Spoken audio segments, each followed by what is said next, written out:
Assalamualaikum warahmatullahi wabarakatuh.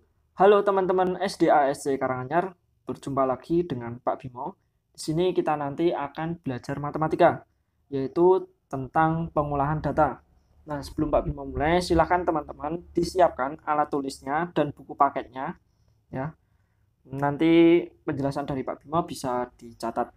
Nah, sebelum Pak Bimo mulai, mari kita awali pembelajaran kita pada pertemuan kali ini dengan bacaan basmalah bersama-sama. Bismillahirrahmanirrahim. Oke, tujuan pembelajaran kita kali ini yang pertama yaitu menjelaskan dan menganalisis data yang berkaitan dengan peserta didik atau lingkungan sekitar serta cara pengumpulannya. Yang kedua, menjelaskan, mengorganisasikan, dan menyajikan data yang berkaitan dengan diri peserta didik dan membandingkan dengan data dari lingkungan sekitar dalam bentuk daftar, tabel, diagram gambar, diagram batang, atau diagram garis. Nah, ini adalah tujuan pembelajaran kita. Nah, untuk pertemuan kali ini, Pak Bimo akan membahas tentang menyajikan data. Nah, silakan teman-teman dibuka buku paketnya halaman 123. Ya, menyajikan data yang pertama yaitu menyajikan data dalam bentuk tabel. Nah, di sini ada contoh soal. Diketahui hasil ulangan matematika siswa kelas 5 adalah sebagai berikut. 7, 8, 9, 7, 10, 7, 9, 8, 6, 9, 9, 10, 7, 8, 10, 9, 8, 7, 9, 8, 6, 8, 9, 7, 6, 9, 8, 7, 7, 9. Sajikan data tersebut dalam bentuk tabel. Nah, pertama yaitu kita akan membuat tabelnya dulu. Nah, seperti ini.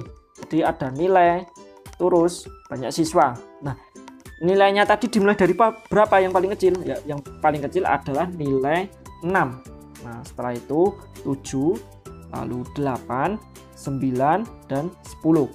Nah, untuk banyak siswanya atau sama aja dengan turusnya. Turus itu kan untuk simbolnya atau romawinya, dan banyak siswanya itu kita tulis dengan angka. Nah, 6-nya tadi ada berapa? Ya, 6-nya ada 3, terus 7-nya ada 8, 8-nya ada 7, 9-nya ada 9, dan 10-nya ada 3. Nah, jadi seperti itu cara menyajikan data dalam bentuk tabel. Nah, yang selanjutnya yaitu menyajikan data dalam bentuk diagram gambar. Nah, ini teman-teman bisa dibuka buku paketnya halaman 123 dan 124. Nah, ini adalah penyajian data dalam bentuk diagram gambar. Nah, untuk ini ada contoh diagram gambar data penjualan buku di toko makmur. Nah, yang berwarna biru ini menunjukkan setiap satu buku ini menunjukkan jumlahnya adalah 10, dan yang berwarna merah muda ini itu menunjukkan jumlahnya ada 5. Nah, bisa teman-teman dilihat di buku halaman 124 yang agak bawah. Nah, jadi kalau ini berarti kan jumlahnya Januari itu ada 25, karena kan ini 10, ini 10, dan ini 5. Untuk Februari ini ada 40, karena warnanya biru menunjukkan angka 10 jumlahnya. Jadi 10 tambah 10 tambah 10 tambah 10. Nah, seperti itu ya kalau diagram gambar. Yang ketiga yaitu menyajikan data dalam bentuk diagram batang. Nah, ini ada datanya. Contohnya tinggi badan beberapa siswa kelas 5. Yang pertama ada namanya Alif, tinggi badannya adalah 150, dan Bayu, tinggi badannya adalah 144, Edo 140, Fitri 145, Mita 142. Nah, cara menyajikan dalam bentuk diagram batang itu, nah, untuk bagian bawah ini yang mendatar itu adalah nama siswanya. Jadi dimulai dari Alif, Bayu, Edo, Fitri, dan Mita. Dan untuk yang tegak lurus itu adalah tinggi siswanya atau nilainya, nilai tinggi siswanya itu tingginya berapa. Dan untuk yang mendatar ini adalah nama siswanya. Nah, terus kita lihat pada datanya, Alif itu tingginya berapa? 150. Kita buat diagram batang setinggi 150. Lalu Bayu 144 dan seterusnya. Lalu penyajian data yang selanjutnya yaitu menyajikan data dalam bentuk diagram garis. Nah, untuk diagram garis ini ada datanya penjualan buku tulis di koperasi sekolah selama 5 bulan. Nah, pada bulan Januari itu ada banyak penjualannya yaitu 25 buku tulis. lalu Februari 40, Maret 45, April 15, Mei 55. Nah, penyajiannya hampir sama dengan diagram batang. Nah, teman-teman bisa dibuka buku paketnya halaman 125 dan 126. Nah, pokoknya yang mendatar itu adalah nama. Pokoknya nama semua.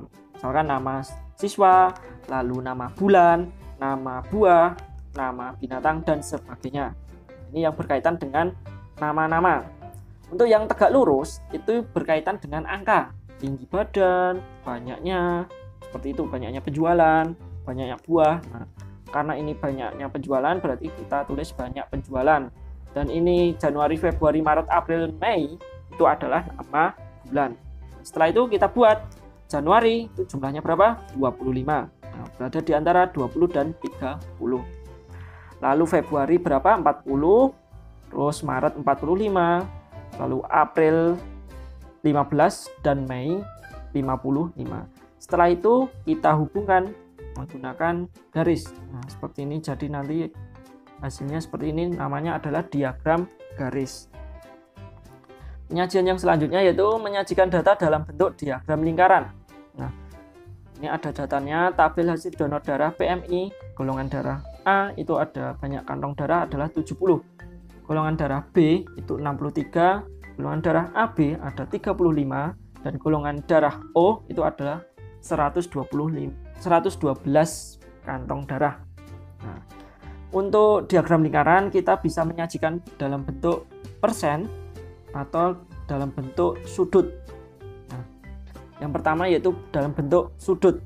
Kalau dalam bentuk sudut berarti kita harus mengalihkannya dengan 360 derajat. Kenapa 360 derajat? Karena satu putaran itu besar sudutnya adalah 360 derajat.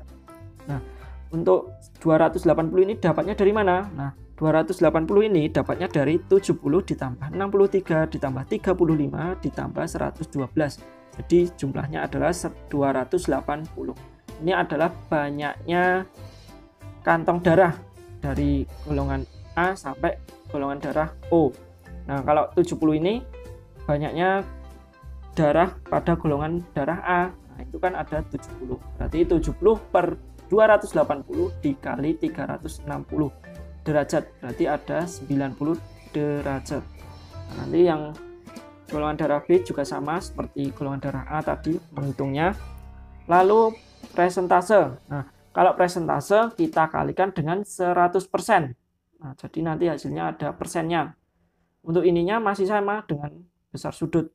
Kalau besar sudut tadi kan menggunakan sudut 360 derajat, tapi kalau persentase kita menggunakannya 100%. Nah, penyajiannya bisa teman-teman lihat pada halaman 127.